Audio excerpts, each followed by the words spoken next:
אז שוב בוקר טוב, אני אציג את עצמי, שמי יצחק פדידה, אני בן 47. אני אבא ל-11 ילדים, סבא ל10 נכדים, תואר שני בכלכלה, מסיים אותו דוקטורט בכלכלה, אני קאוצ'ר, מאמן עסקי, מאמן אישי, מאסטר ב-NLP, פסיכומטאפוריקה, מנטור בכלכלת משפחה, זה בינתיים, מגשר, סליחה. בקיצור מאוד מאוד קצר, בעבר הרחוק בשנת 2004, התחלתי להסתבך עקב מחלה, אני בסך הכל בהיסטוריה שלי, זה 8 התקפי לב, 23 צנתורים, ניתוח מעקפים. לפני שנה בדיוק אני מסיים הרצאה בשעה 12:30 בלילה בנתניה.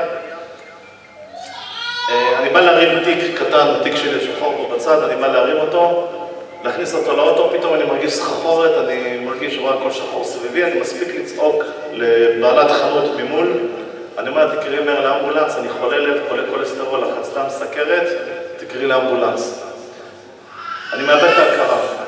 מתעורר השעה 2:30 בלילה בבית חולים לניאדו בנתניה בחדר מיון. בא להם רופא, מגיע לרופא אמריקאי נחמד, ואומר לי, היי, יאיר טוב, מה שלומך? אמרתי לו, בסדר, ברוך השם. מנסה לדבר, ופתאום אני רואה, הפה שלי תפוס. אני לא מצליח לדבר. אני מדבר עם חצי פה. ואז אני אומר לו, היד שלי לא זזה. הרגל גם לא זזה. הוא אומר לי, אוקיי, תירגע. זה נקרא אירוע מוחי.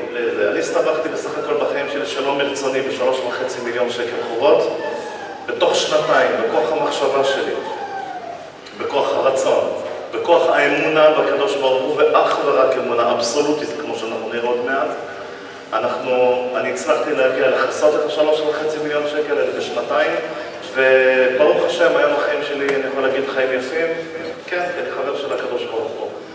איך עושים את זה, מה עושים את זה, אני אלמד אתכם את הכל, אתם תצאו מכאן היום עם טיפים מטורפים, דברים שלא ראיתם בחיים, מאז שנות ה-30 של המאה ה-20 ועד היום, מוכיחים שהמחשבות נקראות על ידי אנשים. הוכחתי את זה להם אתמול, ובואו נוכיח את זה לציבור אנשים.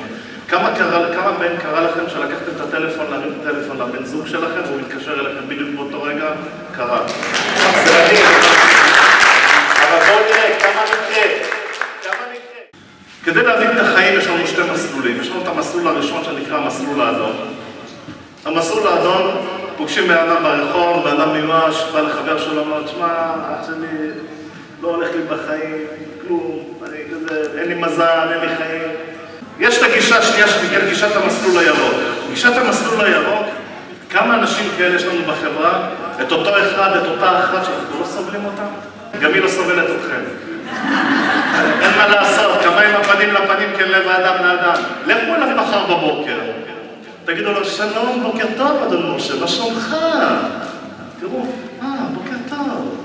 פתאום היחס שלו משתנה. מכאן והלאה, אני רוצה לצטט לכם 10 כללים לחיים מאושרים. הדבר הראשון אומר לצמצם את החשיפה שלנו לכלי תקשורת. כשאני שומע את זה בבוקר, וזה הורס לי את היום, ולא יודע לבוא. הדבר השלישי, וזה אחד הדברים הכי חזקים. הכי חזקים, יכולנו לחטט לכם את הטיפ הגדול של היום לזה השם.